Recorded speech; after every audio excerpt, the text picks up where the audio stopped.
Try Audible and get your first free audiobook by clicking the link in the description below. In the House of Suddhoo by Rudyard Kipling. A stone's throw out on either hand from that well-ordered road we tread, and all the world is wild and strange. Churl and ghoul and djinn and sprite shall bear us company tonight. For we have reached the oldest land, wherein the powers of darkness range. From the dusk to the dawn. The House of Suddhoo, near the Takasali Gate, is two-storied, with 4 carved windows of old brown wood and a flat roof. You may recognize it by 5 red hand-prints arranged like the 5 of diamonds on the whitewash between the upper windows. Bhagwan Das, the bunnia, and a man who says he gets his living by seal-cutting live in the lower story, with a troop of wives, servants, friends, and retainers.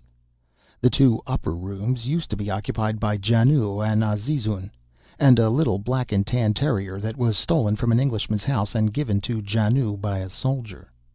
Today only Janoo lives in the upper rooms. Suddhoo sleeps on the roof generally, except when he sleeps in the street. He used to go to Peshawar in the cold weather to visit his son, who sells curiosities near the Edwardes Gate, and then he slept under a real mud roof. Suddhoo is a great friend of mine because his cousin had a son who secured, thanks to my recommendation, the post of head messenger to a big firm in the station. Suddhoo says that God will make me a lieutenant governor one of these days. I dare say his prophecy will come true. He is very, very old, with white hair and no teeth worth showing, and he has outlived his wits, outlived nearly everything except his fondness for his son at Peshawar. Janoo and Azizun are Kashmiris, ladies of the city, and theirs was an ancient and more or less honorable profession.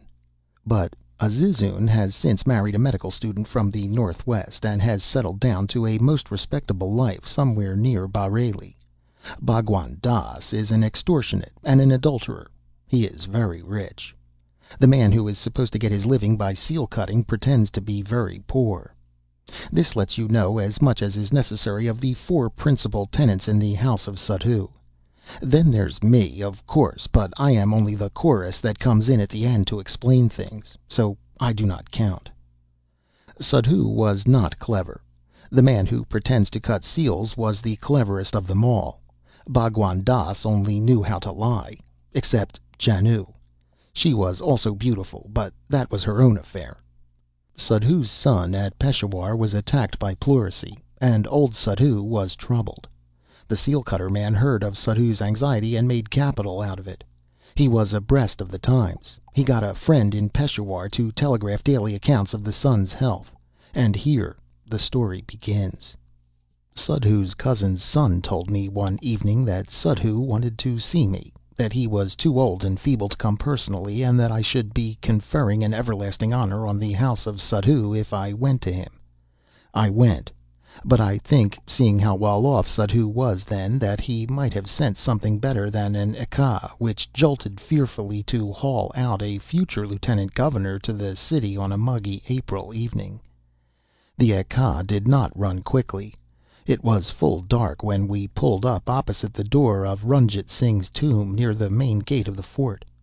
Here was Suddhoo, and he said that by reason of my condescension it was absolutely certain that I should become a lieutenant governor while my hair was yet black. Then we talked about the weather and the state of my health, and the wheat crops for 15 minutes in the Huzuri Ba, under the stars. Suddhoo came to the point at last. He said that Janoo had told him that there was an order of the Sirkar against magic, because it was feared that magic might one day kill the Empress of India. I didn't know anything about the state of the law, but I fancied that something interesting was going to happen.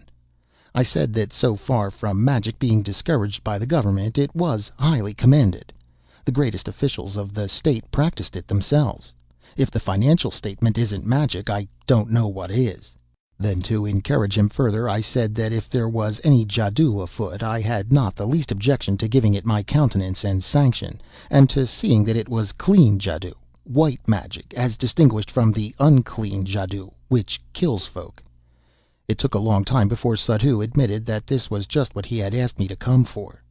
Then he told me in jerks and quavers that the man who said he cut seals was a sorcerer of the cleanest kind, that every day he gave Suddhoo news of his sick son in Peshawar more quickly than the lightning could fly, and that this news was always corroborated by the letters. Further, that he had told Suddhoo how a great danger was threatening his son which could be removed by clean Suddhoo, and, of course, heavy payment. I began to see exactly how the land lay, and told Suddhoo that I also understood a little Suddhoo in the Western line, and would go to his house and see that everything was done decently and in order. We set off together, and on the way Suddhoo told me that he had paid the seal cutter between 100 and 200 rupees already, and the Suddhoo of that night would cost 200 more, which was cheap, he said, considering the greatness of his son's danger, but I do not think he meant it. The lights were all cloaked in the front of the house when we arrived. I could hear awful noises from behind the seal cutter's shop front, as if someone were groaning his soul out. Suddhoo shook all over, and while we groped our way upstairs told me that the Suddhoo had begun. Janoo and Azizun met us at the stairhead and told us that the Suddhoo work was coming off in their rooms because there was more space there. Janoo is a lady of free-thinking turn of mind. She whispered that the Suddhoo was an invention to get money out of Suddhoo, and that the seal cutter would go to a hot place when he died. Suddhoo was nearly crying with fear and old age.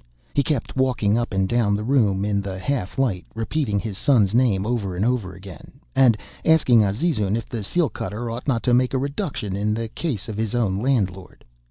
Janoo pulled me over to the shadow in the recess of the carved bow windows. The boards were up, and the rooms were only lit by one tiny oil lamp. There was no chance of my being seen if I stayed still. Presently the groans below ceased, and we heard steps on the staircase. That was the seal cutter. He stopped outside the door as the terrier barked and Azizun fumbled at the chain, and he told Suddhoo to blow out the lamp.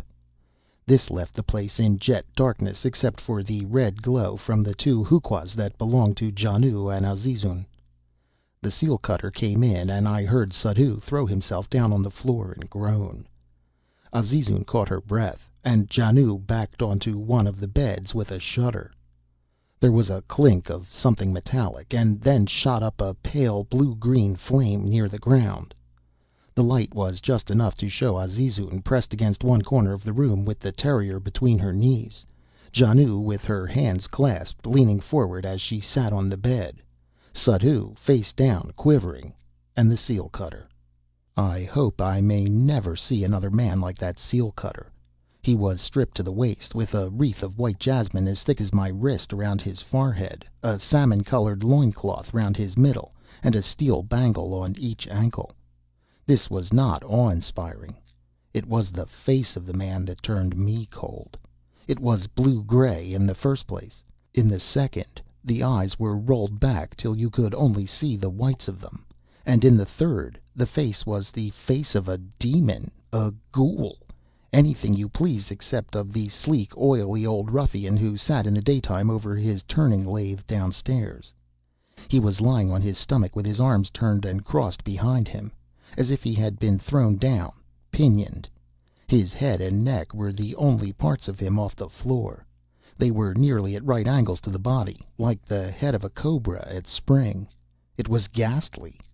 In the center of the room, on the bare earth floor, stood a big, deep brass basin, with a pale blue-green light floating in the center like a night light. Round that basin the man on the floor wriggled himself 3 times. How he did it I do not know. I could see the muscles ripple along his spine and fall smooth again, but I could not see any other motion. The head seemed the only thing alive about him, except that slow curl and uncurl of the laboring back muscles. Janoo from the bed was breathing 70 to the minute. Azizun held her hands before her eyes, and old Suddhoo, fingering at the dirt that had got into his white beard, was crying to himself. The horror of it was that the creeping, crawly thing made no sound, only crawled. And remember, This lasted for 10 minutes, while the terrier whined, and Azizun shuddered, and Janoo gasped, and Suddhoo cried. I felt the hair lift at the back of my head, and my heart thump like a thermantidote paddle. Luckily the seal cutter betrayed himself by his most impressive trick, and made me calm again.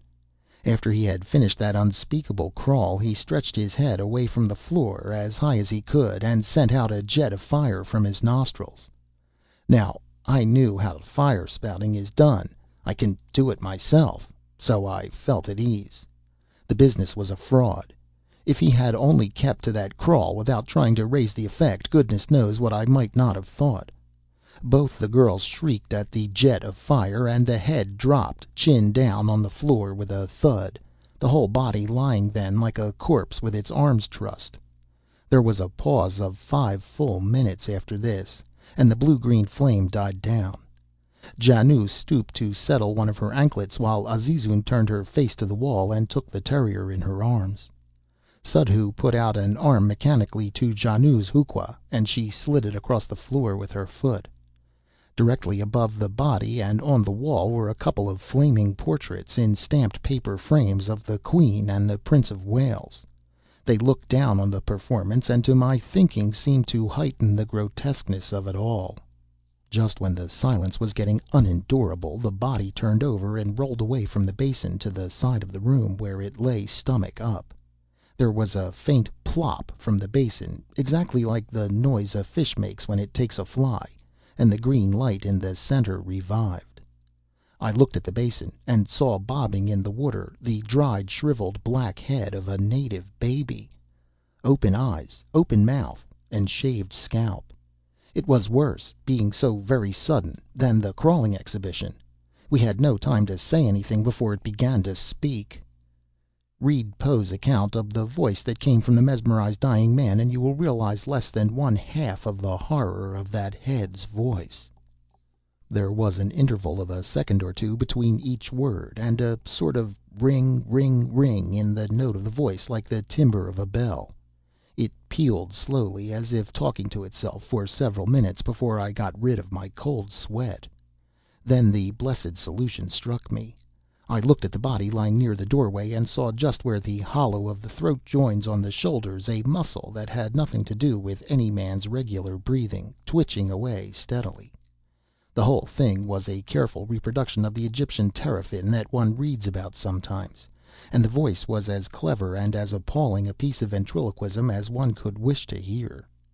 All this time the head was lapping against the side of the basin, and speaking. It told Suddhoo, on his face again whining, of his son's illness, and of the state of the illness up to the evening of that very night. I always shall respect the seal cutter for keeping so faithfully to the time of the Peshawar telegrams. It went on to say that skilled doctors were night and day watching over the man's life, and that he would eventually recover if the fee to the potent sorcerer whose servant was the head in the basin were doubled. Here the mistake from the artistic point of view came in. To ask for twice your stipulated fee in a voice that Lazarus might have used when he rose from the dead is absurd. Janoo, who is really a woman of masculine intellect, saw this as quickly as I did. I heard her say "Ash nanin farib" scornfully under her breath, and just as she said so the light in the basin died out, the head stopped talking, and we heard the room door creak on its hinges. Then Janoo struck a match, lit the lamp, and we saw that head, basin, and seal cutter were gone. Suddhoo was wringing his hands and explaining to anyone who cared to listen that if his chances of eternal salvation depended on it, he could not raise another 200 rupees. Azizun was nearly in hysterics in the corner, while Janoo sat down composedly on one of the beds to discuss the probabilities of the whole thing being a bunao, or make-up.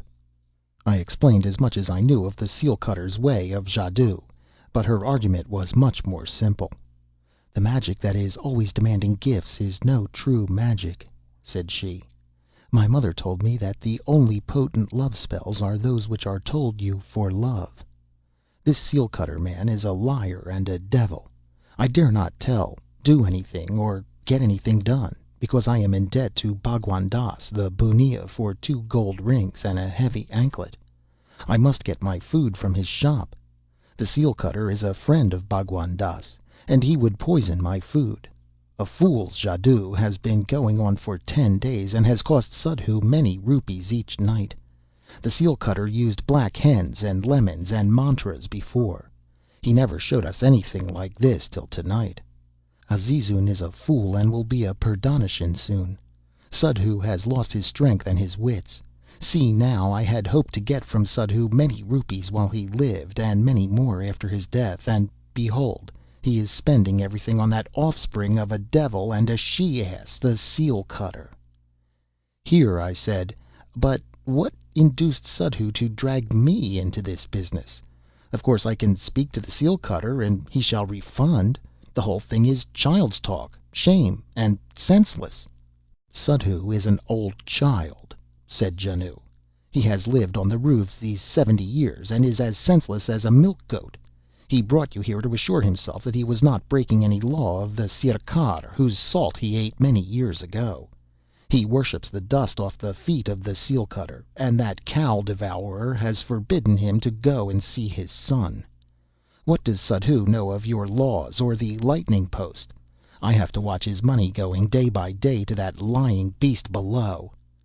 Janoo stamped her foot on the floor and nearly cried with vexation, while Suddhoo was whimpering under a blanket in the corner, and Azizun was trying to guide the pipe stem to his foolish old mouth. Now the case stands thus. Unthinkingly, I have laid myself open to the charge of aiding and abetting the seal cutter in obtaining money under false pretenses, which is forbidden by Section 420 of the Indian Penal Code.